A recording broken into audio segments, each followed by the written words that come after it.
गंदी बातों में भी अगर हमें सुख मिलने लगा तो उसके बिना हम नहीं रह सकते।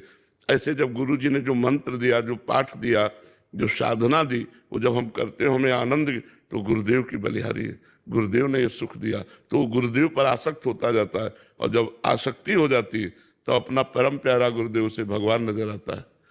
आसक्ति में तो ये है, तुम्हें माता च पिता तुम्हें, तुम्हें बंधुश्च सखा तुम्हें, तुम्हें विद्या द्रवणं तुम्हें, तुम्हें सर्वम मम, तुम्ही मेरे मंदिर, तुम्ही मेरी पूजा, जो कुछ हो सब तुम्हें हो। तो सा गुरु साक्षात परब्रह्म, ये आसक्ति, जब उनमें आसक्ति हो जाती है तभी हो जाता है, नहीं तो कठिन है। भगवान की मूर्ति में भगवत भाव हो सकता है, लेकिन गुरु में भगवत भाव होना कठिन होता है, क्योंकि चलते फिरते हमारे जैसे बोलते, हमारे जैसे देखते, हमारे जैसे खाते पीते, तो एक लगता है अच्छे संत हैं, बस ये भगवान है, जब हमारे परब्रह्म है, ऐसा भावना कठिन है। अगर हम गुरु मंत्र जप करें, गुरु प्रदत्त साधना करें और उसमें आनंद की अनुभूति होने लगे तो गुरु में आसक्ति हो जाए।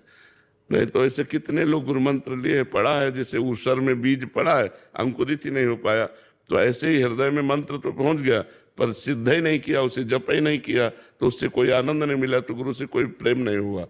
जैसे जैसे हमारी आध्यात्मिक उन्नति होती है तो लगता है गुरु कृपा से हुई, तो गुरु में आसक्ति होने लगती है, फिर वो ऐसा लगता है इनके बिना मैं जी नहीं सकता। ऐसा कोई बिरला होता है जिसको ऐसा आता मैं गुरु के बिना नहीं जी सकता, गुरु के लिए मेरे प्राण समर्पित, मेरे जीवन समर्पित, ऐसा तो कठिन होता है ना। साधना करे, उपासना करे तो आसक्ति हो सकती है। जैसे देखो, माँ, हमने कोई साधना नहीं की पर माँ से आसक्ति होती है कि नहीं होती? आज हमें 55-56 वर्ष हो गए, लेकिन माँ शब्द से उतना ही प्यार है जितना घर से निकलते समय था।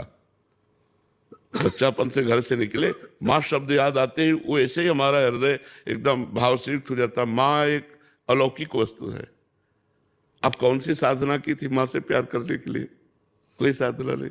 माँ का दुलार मिला, माँ का प्यार मिला, बचपन से ही हमने जब होश संभाले तो माँ की गोद में, तो आसक्ति हो गई माँ से। अब हम जब कोई मिलता है तो कहते हैं यार चूक मत करना, यदि तुम्हारे माँ हो और पिता हो तो तुम उसकी सेवा करना, क्योंकि आज हमारे मन में आता है कि आज मेरी माँ होती तो मैं उसकी सेवा करता, आज उसको सुख पहुंचाता।